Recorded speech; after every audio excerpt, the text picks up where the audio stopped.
A tarrafa é lançada na esperança de pegar algum peixe, mas volta vazia. O rio, que já foi tão cheio de vida, não produz como antigamente. E no lugar onde era para o barco passar, agora são os pés do pescador que caminham. Ariovaldo conta que tudo mudou depois que uma usina hidrelétrica foi instalada no Jequitinhonha. Depois da Barra de Irapé, mais ou menos de 2010 para cá, que foi o fechamento, nós só trouxe problema. Os rios estão aterrando todo, cheio de problema, aí o peixe desapareceu, apareceu muitos predadores, né, caixara, piranha, água poluída. Mas mesmo sem pescado, o sustento continua sendo retirado do rio.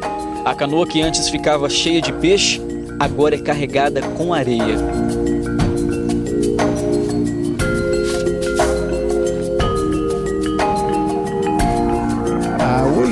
Hoje está praticamente aterrado o rio.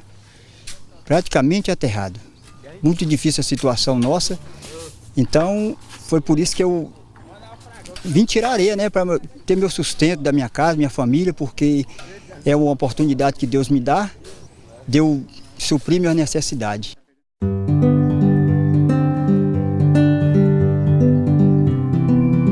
Almenara se desenvolveu e tem hoje quase 40 mil habitantes. Uma cidade polo que mantém vivas as tradições religiosas. A economia gira em torno do comércio e dos serviços. Muito com a ajuda dessa ponte, que liga a cidade a outros municípios do Vale. Mas o rio precisa de mais cuidados, na opinião de um dos presidentes do Comitê da Bacia Hidrográfica do Jequitinhonha. Ele conta que os comitês agem apenas nos afluentes e não diretamente no Jequitinhonha. Como ele corta 2 estados, é considerado federal. Então tem que criar um rio federal, um comitê federal para cuidar do nosso rio.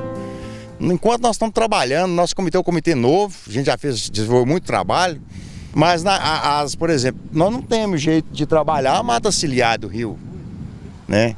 Teria que ter uma ação governamental ou uma ação do próprio comitê federal e fazer um trabalho de revigorar a mata ciliar. Se você viajar daqui até Itaubim, você não vê floresta na beira desse rio. É muito pouco. São resquícios de Mata Atlântica que você tem. Nossa viagem continua por Jequitinhonha, a 50 quilômetros de Almenara. A cidade que leva o mesmo nome do rio tem hoje mais de 25 mil habitantes nas contas do IBGE. São 204 anos de história. Desde a fundação, muita coisa mudou por aqui. A começar pela paisagem. A mata foi substituída pelas pastagens e depois pelas casas. Mas em 2 séculos, uma coisa não mudou: a relação das pessoas com o rio. O Decanor tem orgulho de dizer que nasceu e foi criado aqui. Morador ribeirinho, hoje desenvolve um trabalho assistencial pela Caritas Diocesana, instituição ligada à Igreja Católica. O principal esforço é mudar a imagem que o Vale ganhou ao longo do tempo. Se muitos acham que esta é a região da miséria, ele pensa diferente. Aqui não é um vale da miséria. Aqui é um vale de muita fartura, de esperança, e se a gente nos organizar, inclusive organizar a questão política, fazer o debate do controle social das políticas públicas dessa região, melhorar nossas consciências, ter a oportunidade de estudar, se a gente ter a oportunidade de avançar, que aqui nós somos capazes de caminhar com nossas próprias pernas, aqui não é o Vale da Miséria. Aqui é um Vale de Jequitinhonha com muita possibilidade. E eu poderia dizer que é uma das regiões mais ricas e belas do Brasil. Mas ainda há muito a ser feito. O exemplo vem de um assentamento rural onde moram 90 famílias, a 30 quilômetros da cidade. O verde das árvores quase engana quem vem pela primeira vez. Mas é por causa da chuva, que caiu semanas antes da nossa visita. Logo, logo, o amarelo predominante no semiárido vai tomar conta de tudo. A água é tão bem-vinda por aqui que quando chove não é desperdiçada. Eu estou no meio de um calçadão, uma tecnologia executada pela Caritas para permitir que a água desça por esse canto e vá direto para uma cisterna com capacidade de até 52 mil litros. Foi um alívio para a dona Donira, que vive aqui com mais 4 pessoas. Na casa onde mora, a água que cai no telhado também vai direto para uma cisterna que fica no quintal. Mas a chuva nem sempre é suficiente. Para amenizar a seca, caminhões-pipa da prefeitura distribuem a água que vem direto do rio. É essa água que eles usam para beber e para fazer tudo dentro de casa. Aí a gente fica regrando, né, a água, uns poucos de água aí para poder não acabar de uma vez, porque ninguém sabe o tempo que vai chover de novo, para a gente não ficar pondo muita água suja do rio, né, das caixas, né, que fazem ter dó. Ganhar as caixas boas e voltar e sujar as caixas com água contaminada do rio. Mas o Jequitinhonha vive de contrastes. A pobreza do assentamento fica a poucos quilômetros do lugar onde se plantam bananas. O curioso é que cada pé precisa em média de 90 litros de água por dia para se erguer. Somando as terras dos 16 produtores ligados à associação, são quase 200 hectares para o cultivo da fruta. 90% do que é produzido aqui vai para o Rio de Janeiro. O seu Geraldo é o mais recente dos produtores.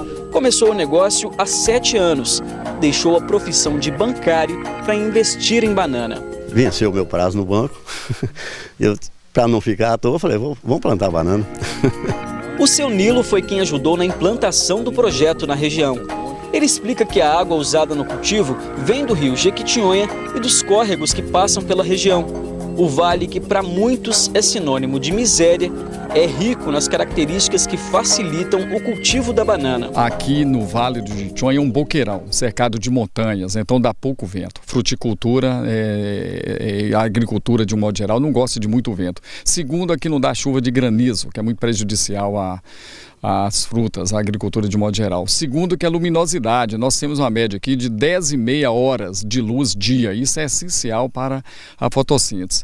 E em terceiro, que aqui também nós temos água, porque nós temos um rio Jequitinhonha que é largo e temos vários afluentes com bastante água, tipo esse que nós captamos aqui, água, que é o São Miguel, que é fundamental para desenvolvimento da planta, que um pé de banana bebe 90 litros de água por dia.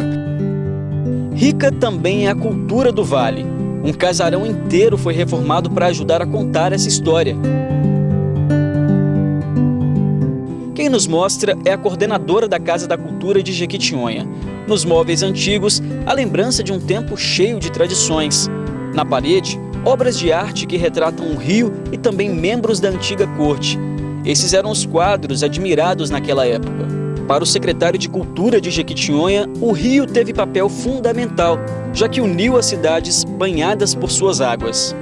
Se considerarmos a própria história do Vale, o Vale do Jequitinhonha ele é extremamente rico em manifestações culturais, sobretudo o artesanato, a música, a poesia. Aqui, ao longo das cidades, nós vamos encontrar poetas, encontrar artesãos, encontrar gente que carrega no sangue uma cultura extremamente genuína, uma cultura diferenciada, uma cultura que faz desse território um território singular, não só dentro do estado de Minas Gerais, mas como no nosso próprio país. Mas é o povo a maior riqueza do Vale. Todo dia 1º de janeiro, este grupo sai pelas ruas de Jequitinhonha com músicas e danças que reforçam tradições que atravessam séculos.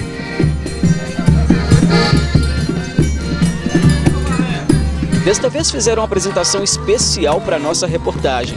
O boi e as bonecas, símbolos da região, ganham vida e dançam ao ritmo das melodias. Cerca de 30 pessoas participam do grupo, comandado por Dona Elza, há mais de 25 anos. Nós não deixamos a cultura morrer, que a cultura já viu, né? É justamente, se você não tiver a cultura no seu coração, a cultura morre. Nós temos a cultura no nosso coração.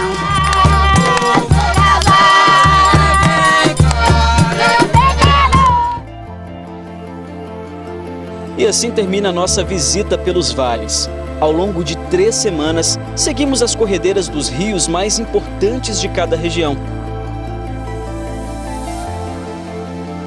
Águas que unem cidades e transformam histórias.